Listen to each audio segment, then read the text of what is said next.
እግዚአብሔር ሕዝበ እስራኤልን ወይንም ኢየሩሳሌምን ማድንበት ምክንያቴ ስለ ራሴና ስለ ባሪያዬ ስለ ዳዊት ስል ይህችን ከተማ አድናት ዘንድ እጋርዳታለሁ።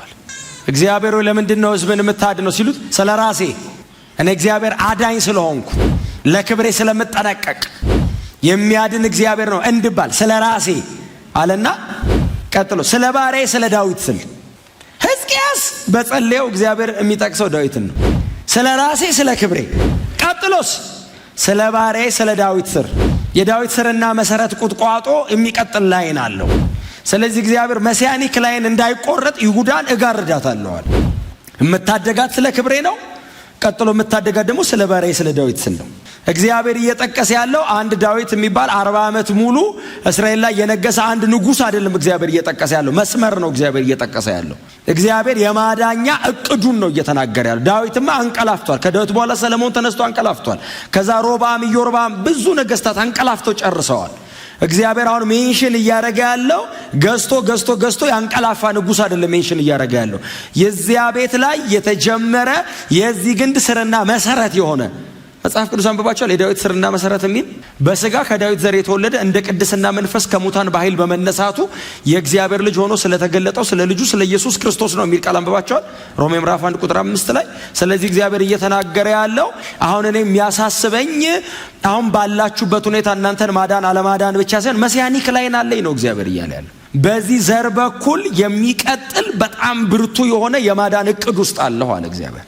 ስለዚህ አንደኛ ስለ ክብሬ ይጨነቃለሁ፣ ሰድቦኛው ማንንም አልተውም አለ እግዚአብሔር። ስለዚህ እግዚአብሔር ይህንን ከተማ ለማዳን እጋርደዋለሁ አለ። እንዴት አድርጌ እንደማድን ለማንም ሰው ዲዛይኑን አልናገርም፣ ግን አድናቸዋለሁ አላቸው።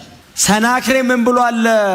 ይሁዳ ከተማ ህዝብ ሕዝቅያስ እንዳያታልላችሁ አምላካችን እግዚአብሔር ያድነናል ብሎ እግዚአብሔር ደግሞ መጣና በኢሳይያስ በኩል እንደዚህ አለ፣ የሰራዊት ጌታ እግዚአብሔር እችን ከተማ አድናት ዘንድ ጋርዳታለሁ ይላል አለ። አሁን ማመን የህዝቡ ነው። ሰናክሬም እንዳትታለሉ እግዚአብሔር ያድነናል ምናምን በሚባል መንፈሳዊ ነገር ይላል። እግዚአብሔር ደግሞ አይ አድናለሁ ይላል። ከማድረጉ በፊት ተናገረ እግዚአብሔር፣ እታደጋችኋለሁ። አይመስልም? የጨለማው ጥልቀት፣ የሰናክሬም ጉልበት፣ የከተማ መውጫና መግቢያ በር ተዘጋግቷል። መሞት ወይንም ከሰናክሬም ጋር መስማማት ነው አይደል? አሁን ያለው ምርጫ ወይ ለሰናክሬም እጅ ሰጥቶ ያለውን በሙሉ አግዞ እንዲወስድ ማገዝ ነው። አለበለዚያ ኖ ካሉ መሞት ነው የተጋረጠው ፊታቸው። የንጉሱ ትዕቢት ደግሞ ትዕቢት አይደለም፣ ደግሞ ውሸቱን አይደለም። ሰናክሬም 10ሩንም ነገስታት ከና ማለክቶቻቸው አሸንፏል። እውነቱን ነው ሰናክሬም ያወራው። ድል አድርጌ ነው የመጣሁት ያለው እውነቱን ነው። እያሸነፈ ነው የመጣው። ከዚህ በኋላ ያሸንፋሉ ወይ ነው ጥያቄው። አሁን እግዚአብሔር እንደሌሎቹ አማልክት ነው ወይ ነው? ሕዝቅያስ የጸለየው ጸሎት ልቤን የሚነካኝ እውነቱን ነው። ሰናክሬም አለ ህዝቡንም አምላኩንም አሸንፏል አለ። የነሱ አማልክት ድንጋይና እንጨት ስለሆኑ ነው አለ። አንተ ግን እግዚአብሔር ሆይ ሕያው ነህ፣ ማን እንደሆንክ አሳይ አለው። እነዛ ቢወድቁም እንጨትና ድንጋይ ነው አለ።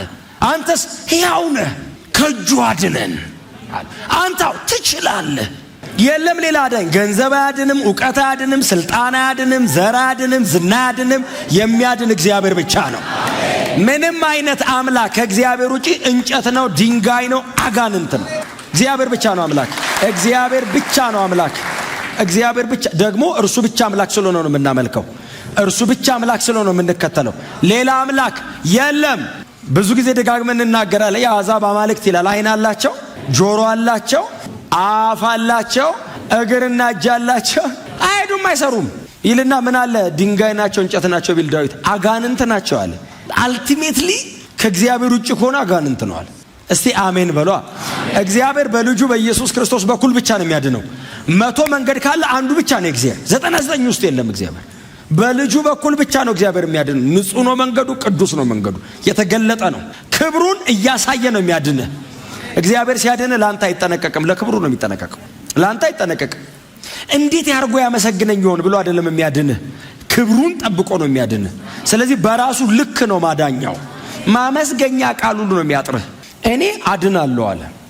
ሕዝቅያስም በጣም ኮንቪክሽኑ በጣም ሲሪየስ ነው። እነዛ ጣዖታት ናቸው፣ አምላክ አይደሉም። አንተ ግን ነህ አለው። አውቃለሁ አለው።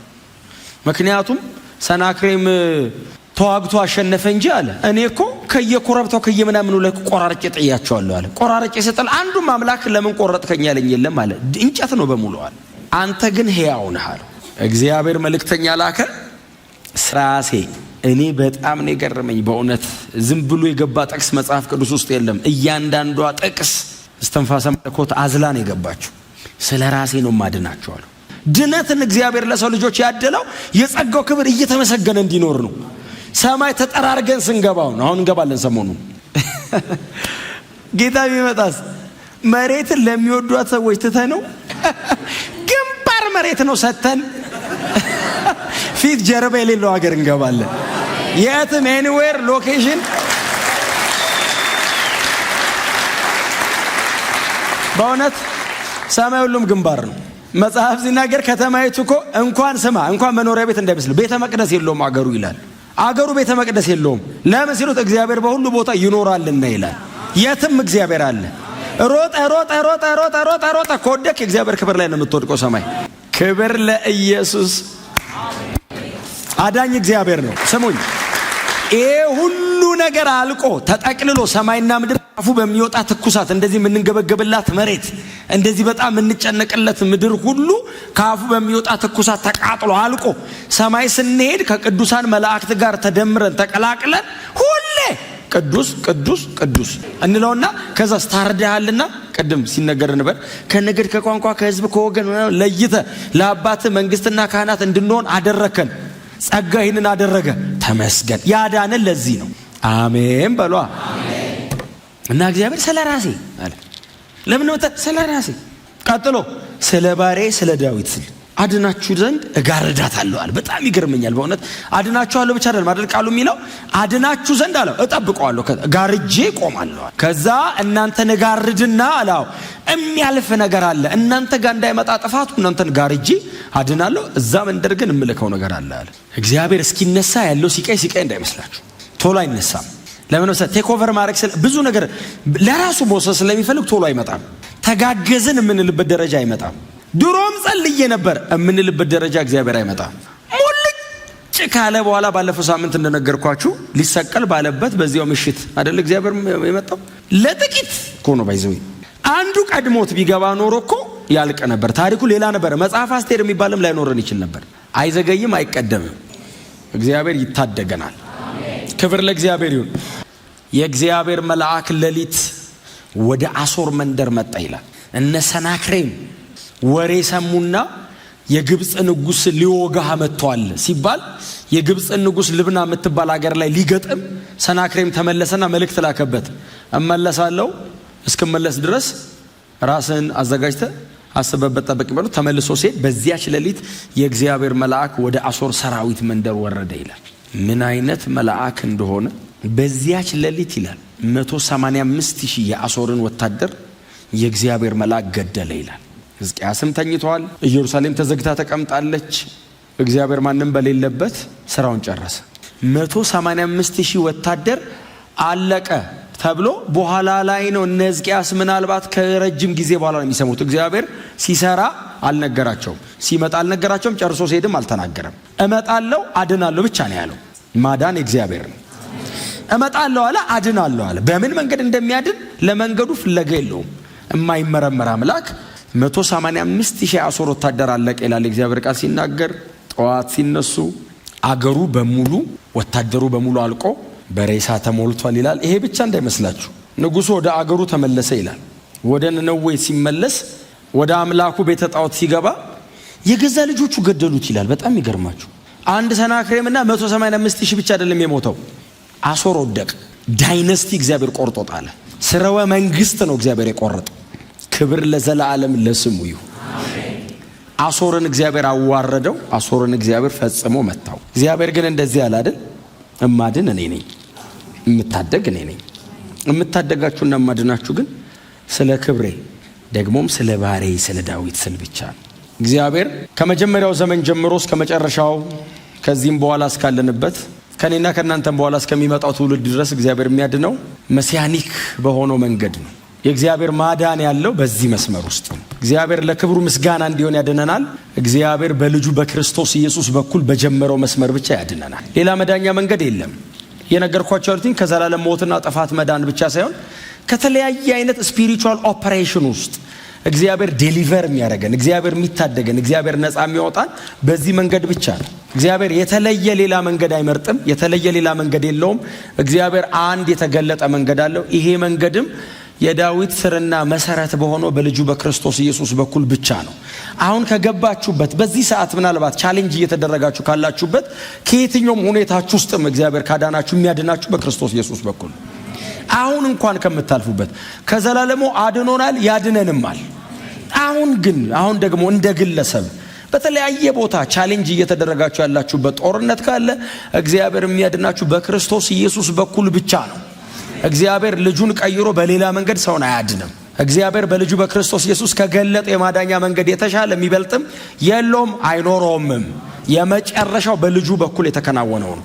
አያችሁ፣ እኔን ለማዳን እግዚአብሔር አንድ ልጁን ሰው አድርጎ ላከ። መልአክ አይደለም የላከው። እግዚአብሔር መልአክ አይደለም፣ 185,000 ወታደር የሚገድል መልአክ አይደለም የላከው። አንድያ ልጁን ነው እግዚአብሔር የላከው። ይሄንን ልጁን መልአክ አልበቃውም። እንዲሰቃይ መስቀል ላይ እንዲሞትም እግዚአብሔር አደረገው። ለምንድን ነው ይሄን የምታደርገው? አንደኛ ክብሬ እንዲመለስ፣ ቀጥሎ ደግሞ ስለ ልጄ ስለ ኢየሱስ ክርስቶስ ዓለምን ሁሉ ለመታደግ አለ። በቃ ሌላ ምንም ፕላን የለኝም አለ። ክብሬን ለመመለስ በእርሱ በኩል ደግሞ ዓለምን ለማዳን ይህን ሁሉ ማረገዋል። ኢየሱስ ክርስቶስ በመስቀል ላይ ስለ ሰው ልጆች ኃጢአት የሞተው የእግዚአብሔር ክብር እንዲመለስ፣ እግዚአብሔር ስለ ራሴ ስል አድናለዋል፣ የጸጋው ክብር እንዲመሰገን እግዚአብሔር አንድ ልጁን መስቀል ላይ መስዋዕት አድርጎ አቅርቧል። ምናልባት ሌላ መዳኛ መንገድ ያለ የሚመስላችሁ ሰዎች ካላችሁ አትታለሉ፣ በፍጹም አትታለሉ። የእግዚአብሔር ቃል እውነት ነው፣ ደግሞ የማይዋሻ አምላክ ነው። በዚህ እውነት ውስጥ የተናገረን መዳኛ መንገድ በክርስቶስ ኢየሱስ የተገለጠው ብቻ ነው። መስቀል ላይ መሞት አልበቃውም፣ ተቀበረ። እሱም አልበቃውም፣ ሞትን ድል አድርጎ ደግሞ ተነሳ። ጌታ ኢየሱስ ክርስቶስ የጀመረውን ይህንን ታላቅ የማዳን መንገድ እንደገና ቀጠለው። በአባቱ ቀኝ ሆኖ ደሙን ይዞ ገብቶ ስለኛ በመታየት ቀጠለው። በምንጮህበት በምንጸልይበት በእያንዳንዷ ቅጽበት እግዚአብሔር አባ አባ ብሎ የሚጮህ የልጁን መንፈስ ሰጥቶን የማዳኛ መንገዱን እግዚአብሔር ቀጠለ። ይሄ ማዳኛ መንገዱ አላለቀም። አሁን ሰሞኑን ይጠናቀቃል። ኢየሱስ ተመልሶ ይመጣል። ድነታችን ወደ ሙላት ይገባል። አያችሁ፣ በቀኙ ደግሞ ለዘላለም በተገለጠ መንገድ ሊያኖረን ኢየሱስ ምናልባት ዛሬ ካልሆነም ሰሞኑን ደግሞ በጣም ከረዘመ አንድ ቀን ጌታችን ኢየሱስ ክርስቶስ ተመልሶ ይመጣል፣ ይወስደናል። ይሄ ማዳን ከአሶር ከሰናክሬም እጅ አይደለም፣ ከዘላለም ሞትና ከዲያብሎስ ግዛት ነው። ከዚህ ደግሞ ሊያድነን የሚችል ከእግዚአብሔር ውጭ የለም። ከሰይጣን ምንም ነገር ሰው ሊያድነው አይችልም። ኢየሱስ ብቻ ያድናል።